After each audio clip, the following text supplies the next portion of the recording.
What's up, artists? So, in Felix's letter to Sophie today, we discovered that Felix has found himself among a group of people called the Celts.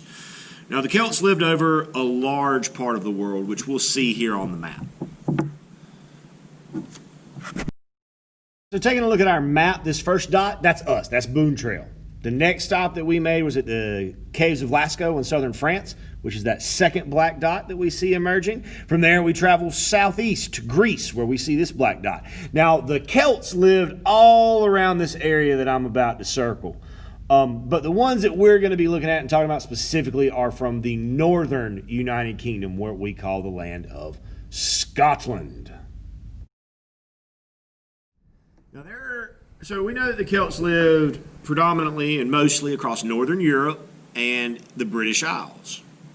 And there are a lot of traditions that we have around this time of year that originated with the Celts. So we've got a kind of a fun holiday coming up. We got Halloween coming up. And one of the things that's kind of tradition in the United States is to create lanterns out of pumpkins. Well, that tradition comes from the Celts. Now, the difference is that they had a different holiday. Their holiday was a harvest festival. It was meant to celebrate collecting all the food that they had grown through the summer and the first part of the fall. And their harvest festival was called Samhain. And they would create these lanterns out of vegetables. Now, they did not use pumpkins because at this time, you got to think, pumpkins are from the Americas. So they had never seen a pumpkin before. But what they did know about was this vegetable. This, my friend, is a turnip. This is what they would have carved their Samhain lanterns from instead of pumpkins. So that's right, yeah, turnip's crazy, huh? Now, when we look at a turnip is mostly this shape right here. So this is the shape that we want to start with. We want to start with a circle because that's the main shape in a turnip. And you know, and then once we get that circle drawn, we need to come to the sides. We're going to put just a little point, just a little tip kind of like that on our turnip, because that's where the roots would come out of the bulb of this vegetable. So we can erase this line. We don't need it anymore. And that gives us the rough kind of overall shape of our turnip. Now we still need to create some of this leafy stuff at the top. So what we want to do is just make some straight lines coming out of the top of our turnip.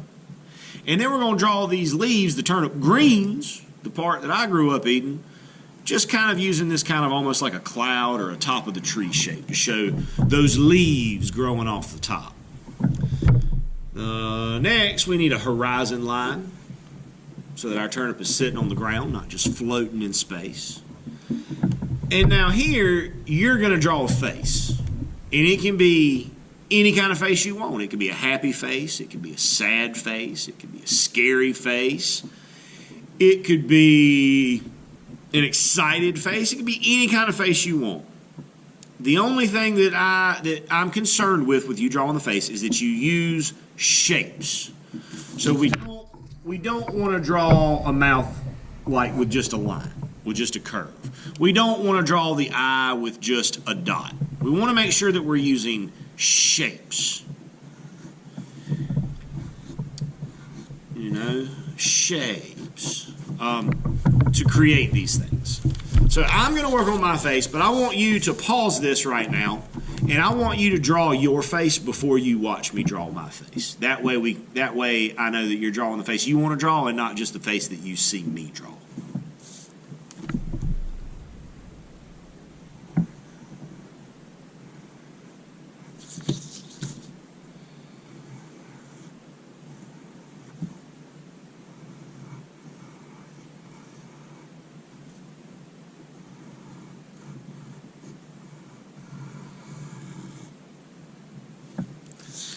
So I've made kind of a happy lantern. And if you made a happy lantern, that's awesome, but you didn't have to. You could have made it any kind of way you want. Now, before we color this, we want to do a little bit of outlining, make our lines nice and dark and easy to see. Now, I'm going to use this black Sharpie, this permanent marker, but if you don't have one of these, that's okay. You can use a black crayon or a regular black marker or a black color pencil. Whatever you've got, we'll make do with. And when we outline, we're not adding new lines. We're not drawing anything new. We just want to go over the lines that we've already made so that they are nice and dark and easy to see.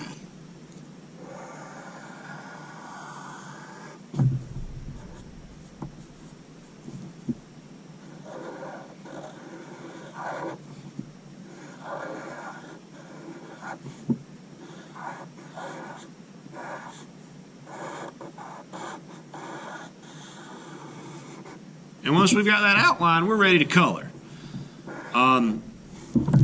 The only things, as far as your coloring goes, the only things I'm really concerned about are we do want to consider what color a turnip is and what color the turnip that we saw was.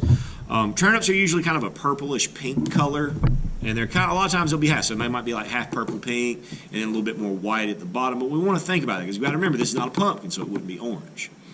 But the eyes, nose, mouth, background color, however you want. But do remember that when we use a horizon line, part of the reason that we do that is to make sure we don't have that white gap in the middle of our page. We want to make sure that we color all of the sky all the way down to the horizon line, and that we color all of the grass all the way up to the horizon line.